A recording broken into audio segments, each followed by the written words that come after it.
perceptions. Kind of a curious uh, chapter, and I put a couple of extra things in here. So let's go ahead and get started.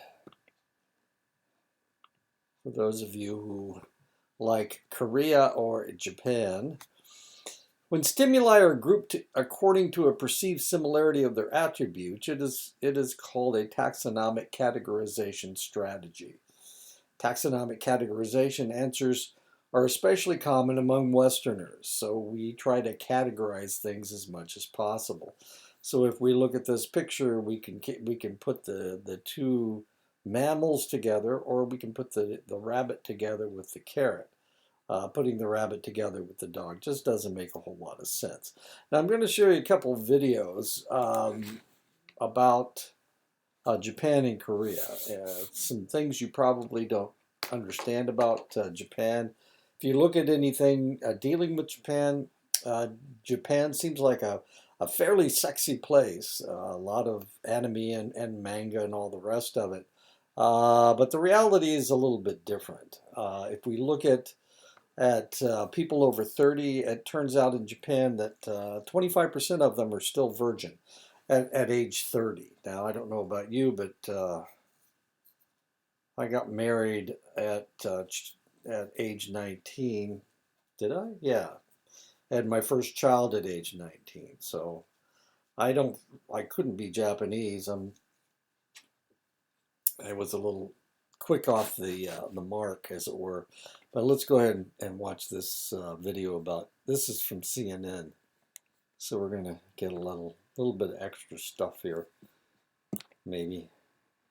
And I want you to look at the difference between what Japanese people look like and what Koreans look like. Because the next time, the next video is about programs that can move you into higher paying roles in fields like mechatronics and engineering to double or even triple your starting hourly pay, all while having healthcare from your first day. So even if you start by packing boxes, you can build a career here. And once they figure out how to program a winning shot, you'll be in good shape there too.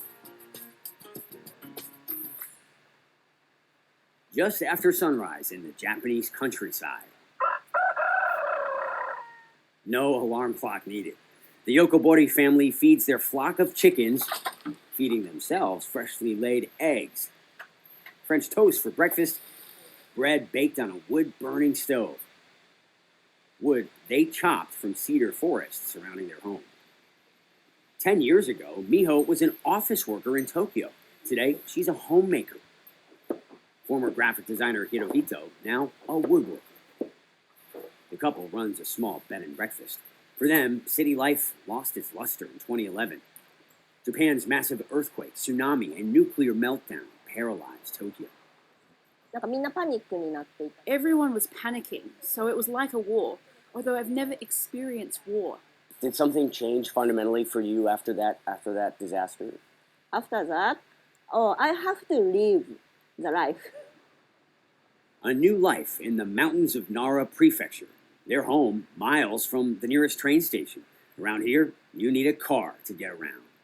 It's so beautiful, but you're so far away from all of the 24/7 convenience of Japanese city life. They moved to Kawakami Village, a tiny township tucked away on windy roads, the trees taller than most buildings. When the young couple got to know their neighbors, they got quite a shock. Did you guys know before moving out here that the average age was as old as it is? No. You didn't know? The mayor tells me more than half the village is over 65. 40年前ね, 40 years ago, the population was around 6,000. Today, it's 1,156. The village population plunging faster than anywhere else in Japan. Some say it's in danger of disappearing for good. As people pass away, abandoned homes sit empty. Others sit underwater, casualties of a dam and reservoir finished a decade ago.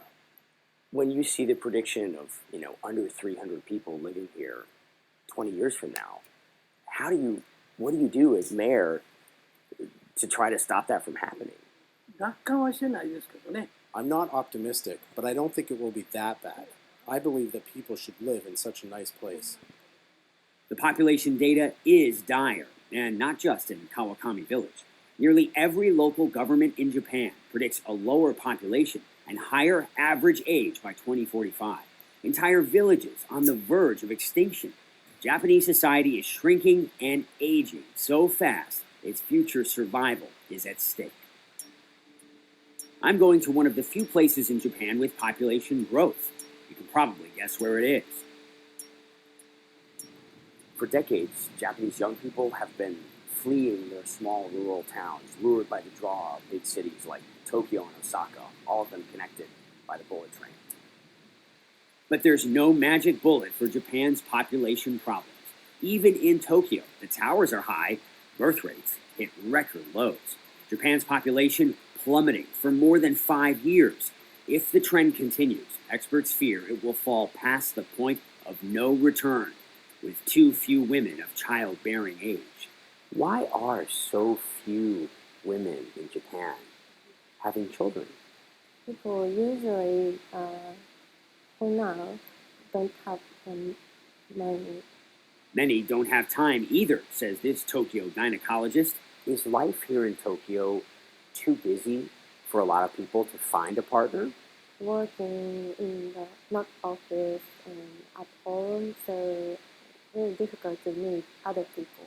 It sounds like there's a lot of lonely people in this big, massive city. Yeah, it's so I guess so too. Things are so bad, Tokyo's government is starting to subsidize egg freezing, hoping working women today become working moms tomorrow. New parents in Japan already get a baby bonus, thousands of dollars to cover medical costs. For singles, a state-sponsored dating service powered by artificial intelligence. So far, boosting Japan's birth rate has been a losing battle. The Yokoboris are doing their part. So when he was born, he was the first child in this village in how many years? 25 years. 25 years.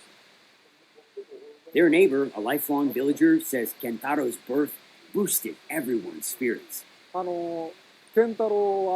calls me Grandpa.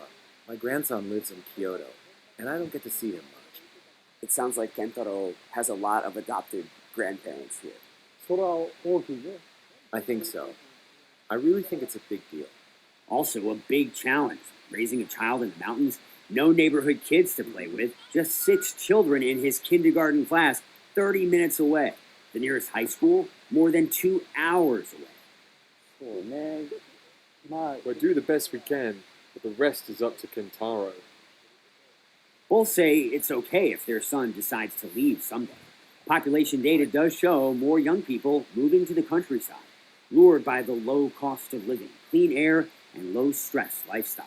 The key question, is Japan doing enough to pull up its plunging population before it's too late? Will Ripley, CNN, Nara Prefecture, Japan. So there you go. Japan's population is plummeting, but it's not the fastest shrinking population in the world. As weird as that may seem.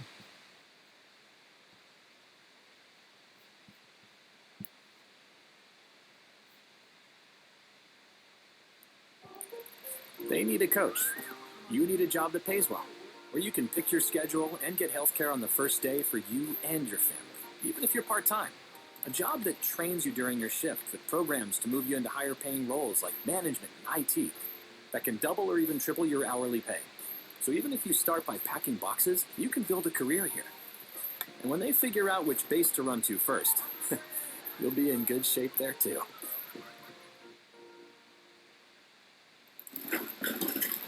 Lee Se-yeon empties a box of toys onto the living room floor for her boys, hoping to catch a few moments for herself. She used to work in a brokerage firm before launching her own startup. She's not worked in 7 years see the and feels difference between thankfully the way society Koreans no longer appreciates her. look and the way Japanese look. We need to recognise that parenting is a new career, she says. The current social climate is that parenting is the beginning of a career break. Lee says her husband wants to help more, but the business culture here means the job does not end when the office closes. A patriarchal society that is slow to evolve still largely sees the mother staying home to care for the children and the father going out to work, contributing to the lowest birth rate of any country in the world. President Yoon Suk-yeol visited a nursery recently, pledging new parental benefits and the creation of a new committee to come up with fresh ideas. At a baby fair outside Seoul, we met expectant parents who were less than enthused. Kim Min-jong is expecting her second child in November. She hasn't worked since her first child, but she says help or good childcare is too expensive. There is no change in how much money we're getting. They've changed the names and merged allowances. But for parents like us, there are no more benefits. Having a baby is very much expected for married couples in South Korea, and single mothers are treated differently. We still have a very kind of puritanical approach to single mothers. It's as if they have done something wrong by becoming pregnant out of wedlock. Add to that the astronomical cost of housing, here in Seoul in particular, the cost of education and growing economic concern among the youth, and you have the perfect storm. What it means for South Korea and its ageing population is a looming shortage of workers to pay into the pension system. There's also a growing number of women who have no interest in getting married or having babies for personal or societal reasons. Lee Jun-sung has written books about wanting to live alone. In Korea, there is a joke like an urban legend. If you're not dating by the time you're 25, you'll turn into a crane, meaning if you're single, you become non-human. Korean women have come to realize that marriage imposes too much work on them. Marriage, childbirth, and childcare require too much sacrifice on women. Lee says it's an issue the government does not understand, a problem that will not get better simply by throwing money at it.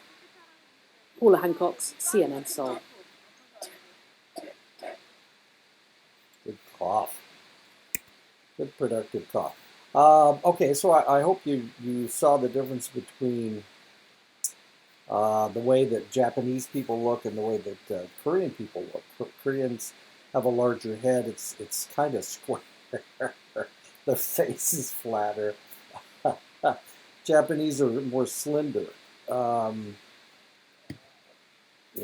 Okay, well, anyway.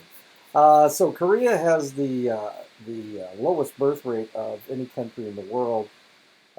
Their birth rate is 0.76, which means that they're not only are they not replacing both the mother and the father, they're not even replacing one of them. And that's just the way it is in Korea. They don't quite have the same puritanical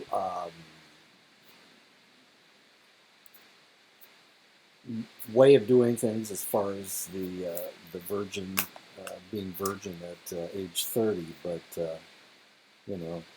it's really kind of different. I mean, people have different ideas. They think, wow, look at all the sexy Koreans and all the videos and whatnot. But the reality is, they just do not make babies.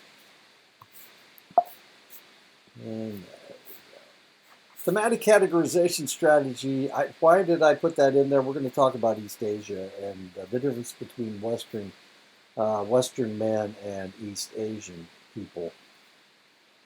Thematic categorization strategies where stimuli are grouped together on the basis of causal, temporal, or spatial relationships. Thematic categorization is especially common in East Asia. This difference in categorization strategies reflects an underlying difference in the way that people attend to their worlds. And so we have taxonomic categorization and thematic categorization. Analytic thinking is characterized by a focus on objects and their attributes. Objects are perceived as existing independently from their context. They are understood in terms of their component parts. Context is very important. The attributes that make up objects are used as a basis for categorizing them, and a set of fixed abstract rules is used to predict and explain the behavior of these objects. Analytic thinking is more common in Western countries than in China, Japan, and Korea. Holistic thinking is characterized by an orientation to the context as a whole. It represents an associative way of thinking, which gives attention to the relations among objects and the surrounding context. In holistic thinking, objects are understood in terms of how they relate to the rest of the context, and their behavior is predicted and explained on the basis of those relationships. Holistic thinking also emphasizes knowledge gain through experience rather than the application of fixed abstract rules. Holistic thinking is more common in East Asia. Analytic thinkers tend to show field independence. They can separate objects from their background fields. Holistic thinkers tend to show field dependence. They tend to view objects as bound to their backgrounds. So if you look at this, whoops, I don't have my arrow. Just a second. I've lost my arrow. Here's my arrow. Okay, if you look at this, it looks like she has a head and legs and hands, but no body, no torso. But of course, that's the mirror is hiding her torso. And this is a picture of Michael Jackson. East Asians have been socialized from such a young age to attend to relationships that they do so unconsciously scanning scenes. Westerners have been socialized to attend to focal objects, and they thus habitually tend to direct their attention at such objects. Focal objects. So if you look at this picture, is the man looking directly at you, or is this a profile of his face? Looking at the art of East Asia, we can see that the art is very different from Western art. East Asian art is painted with a higher horizon, creating more context in the picture. In their portraits, the background is much more complex, and the figures in paintings are smaller than in Western art. So these are East Asian pictures.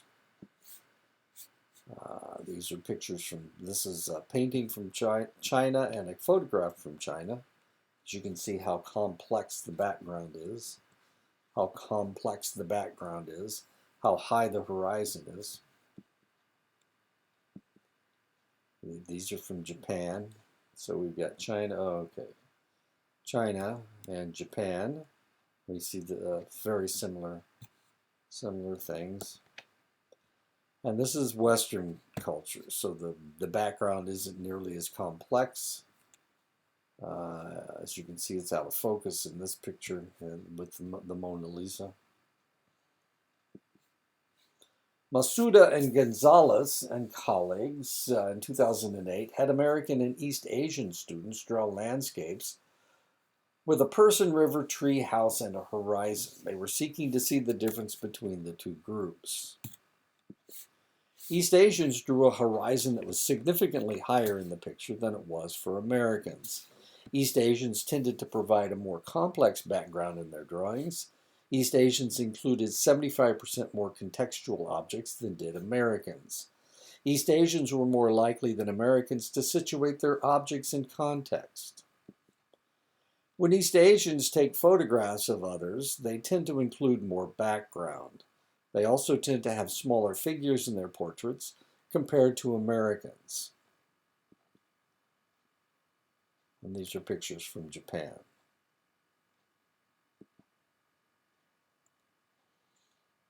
Ice cream cone. And this is from the United States. So the people are bigger and the background is less involved.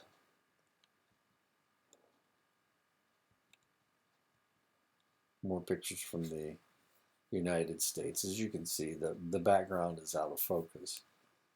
In Japanese pictures, well, the background is, here is not out of focus, and here it's not out of focus. Here it is a little bit, but you can sure see what's going on. There's the American pictures and more American pictures.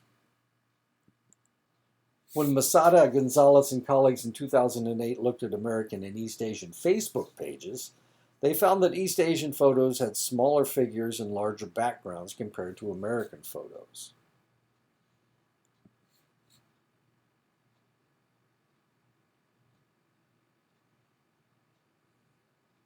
These are East Asian pictures. East Asian pictures. East Asian pictures.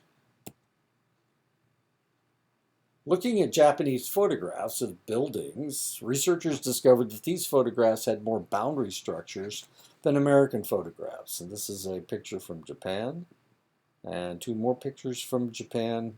Physical landscapes from Japan are literally busier than landscapes in the United States. So Japanese, Japanese, Japanese, Japanese.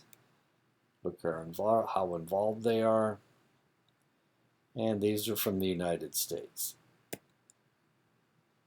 Pictures from the United States. And that's a Chrysler building in New York City.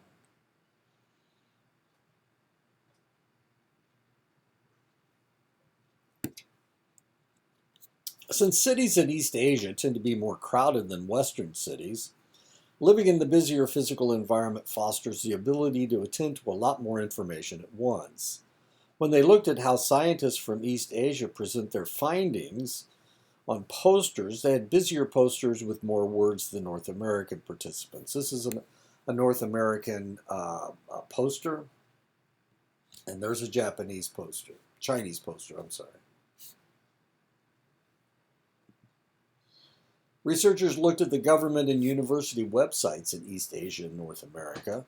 The Asian websites were much longer than the North American websites and had significantly more links and words. The East Asian websites were busier with more information for people to navigate. And this is, of course, from Japan. Oh, no, I don't have a picture from the United States. Researchers discovered that Westerners were more likely to explain people's behaviors in terms of their underlying dispositions, while East Asians and possibly people from other cultures were more likely to explain people's behaviors in terms of contextual variables.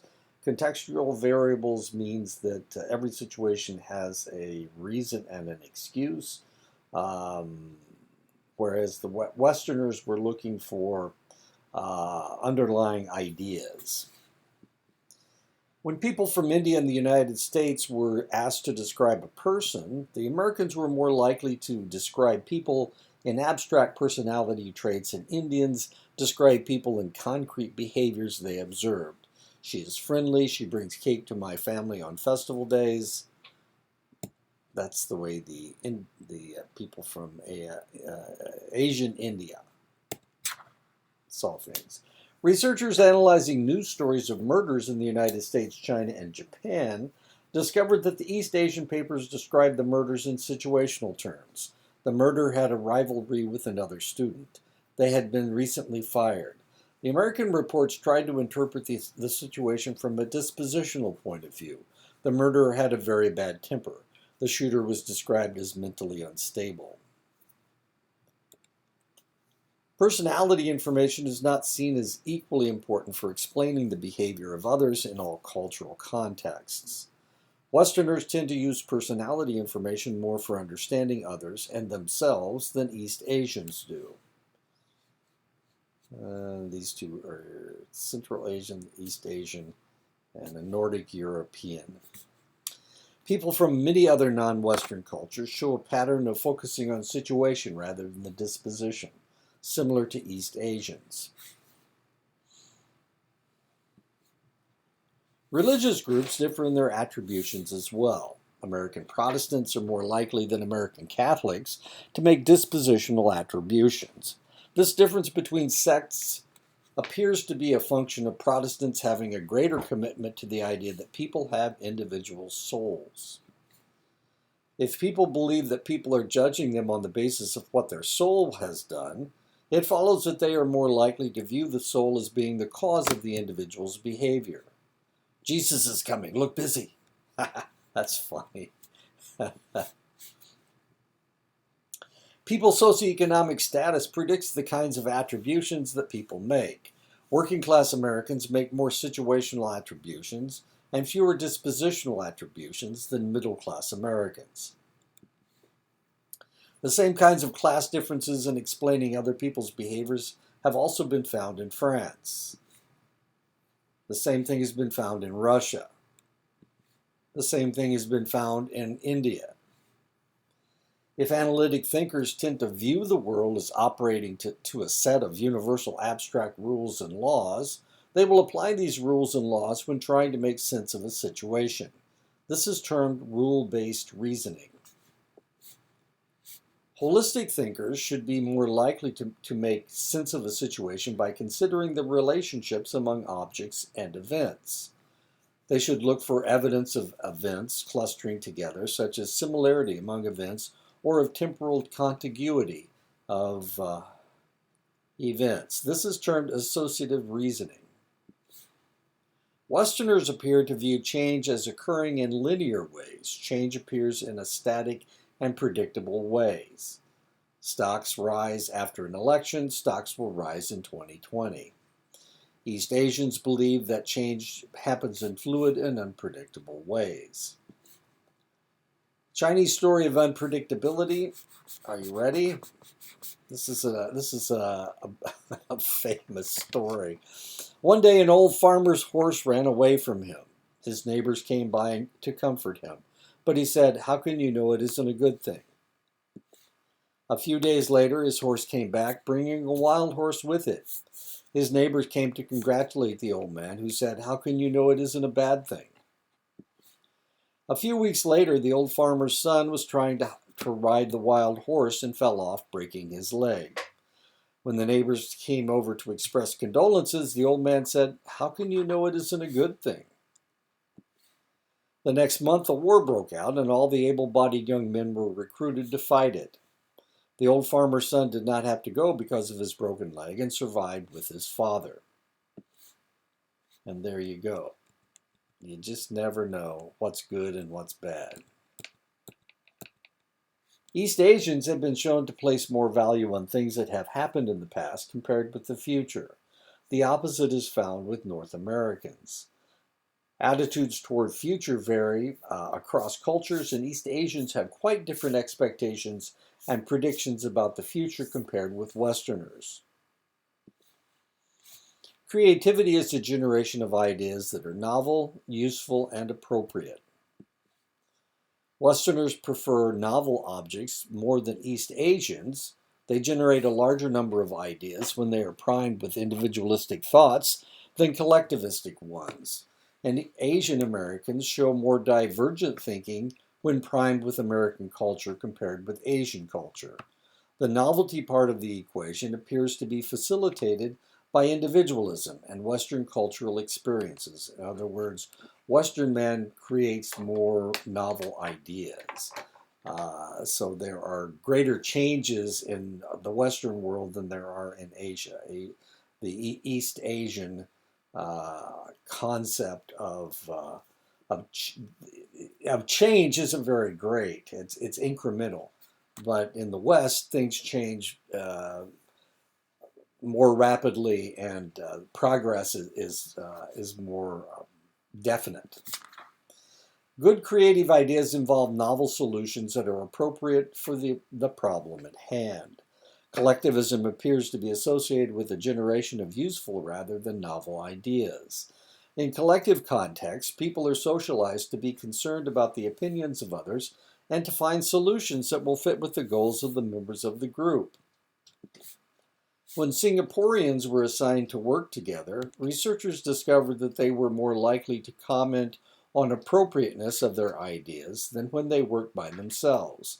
Their ideas became less original in groups. When the same research was done in Israel, they found that the Israelis were not affected by the presence of others in the same way. They were more creative. When the same research was done in the Netherlands, they found that the Dutch were not affected by the presence of others in the same way. They were also innovative.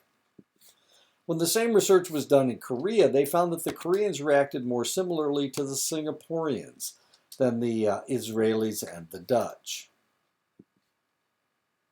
Okay, so we have Western culture, the Dutch and the Israelis, and we have Eastern culture, and Eastern culture is looking more, they're trying to save face, they're trying to be appropriate. So the people in Singapore and the people in Korea were not as innovative as the people from the Western world. More collectivistic East Asian cultures, with their emphasis on usual ideas, are more likely to foster incremental innovations, whereas more individualistic Western cultures, with their emphasis on novel ideas, encourage more breakthrough ideas. And this is a car turned into an airplane. This is from the 1950s.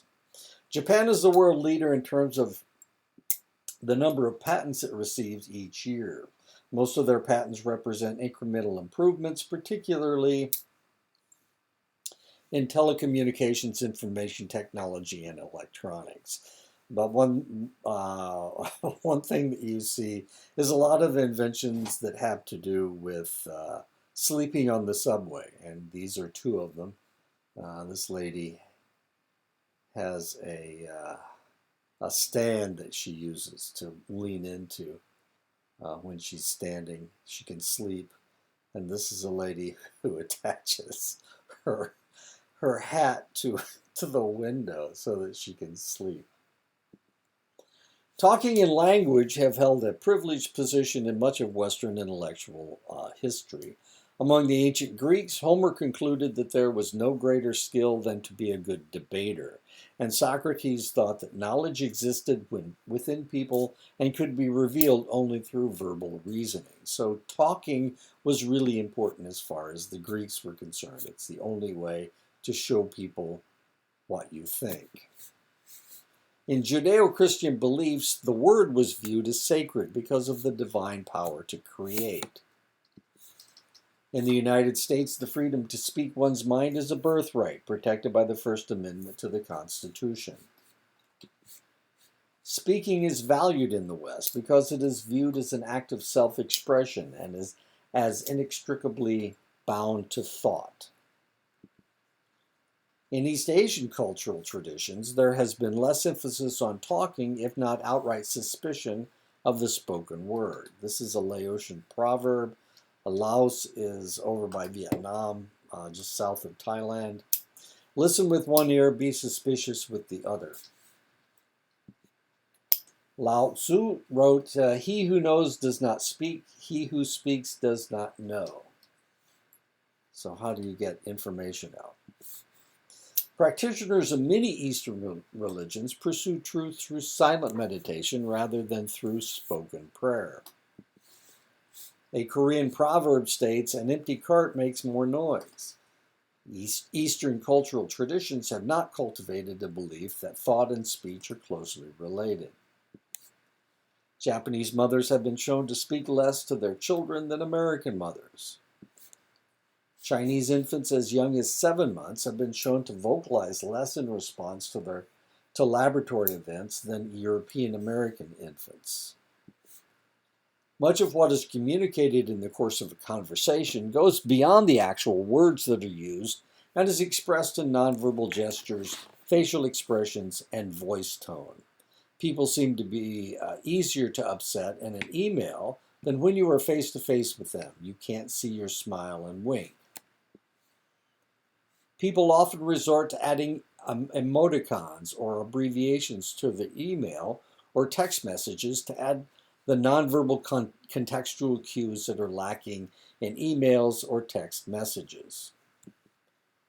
Nonverbal communication is important in all cultures, but there are some rather pronounced cultural differences in the degree to which communication relies on explicit verbal information versus more implicit nonverbal cues.